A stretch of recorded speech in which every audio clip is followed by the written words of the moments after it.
100 தெய்வங்கள் ஒன்றாக கூடி தாய்க்கு பூஜைகள் செய்க.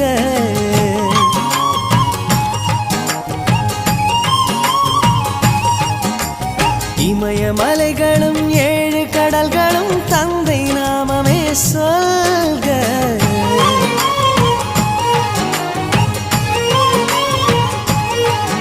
இவர் கோபங்கள் நானும் பார்த்ததில்லை, ஒரு சுடு சொல்லை கூட கேட்டதில்லை.